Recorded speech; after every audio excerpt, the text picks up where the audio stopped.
কিন্তু শাকচুন্নিটি সেই বালকটিকে ছুঁতেও পারল না, কারণ তার হাতে সেই মালাটি ছিল।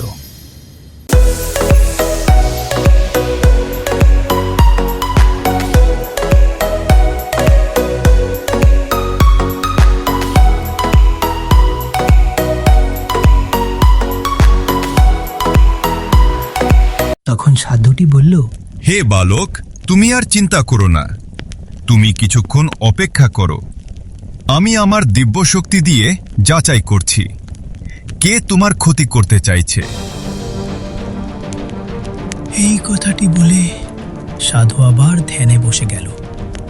সে তার দিব্য শক্তি দিয়ে অনুসন্ধান করতে লাগলো যে কে সেই বালকটির ক্ষতি করতে চাইছে। এরপর সাধুটি দেখতে পেল যে এর পেছনে আছে একটি দুষ্ট শাকচুন্নি। সেই শাকচুন্নি এই বালকটির সমস্ত মাছ চুরি করে এবং খেয়ে ফেলে। সাধু সেই শাকচুন্নিকে জব্দ করার জন্য একটি উপায় খুঁজে বার করল।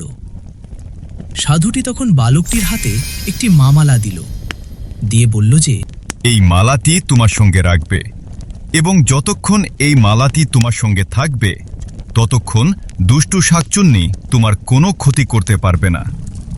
তুমি নিশ্চিন্তে থাকতে পারো। এবার তুমি হাসি মুখে বাড়ি ফিরে যাও এবং তোমার ব্যবসাটি আবার শুরু করো। এরপর বালকটি সেখান থেকে বাড়ির উদ্দেশ্যে ধীরে ধীরে রওনা দিল। তার মনটাও খুশিতে ভরে গেল। সে ভাবতে লাগল যে তার মাছগুলি আর শাকচুন্নি খেতে পাবে না, এবং সে এবার কার মতো শাকচুন্নির হাত থেকে রক্ষা পেল। সে সেই জঙ্গলের মধ্যে দিয়ে বাড়ির দিকে এগিয়ে চলল। কিছুক্ষণ চলার পরে সে ভাবতে লাগল যে মনে হয় সেই শাকচুন্নিটি তার আর কোনো ক্ষতি করতে পারবে না। কিন্তু সেই শাকচুন্নির নজর সেই বালকটির উপরে পড়ল আবার। তখন শাকচুন্নি ভয়ঙ্কর আওয়াজে বলল, এই বালক, তোকে আজকে আমি আর যেতে দেব না। আজকে তো তোর কাছে কোনো মাছ নেই, আজকে আমি তোকেই খাবো।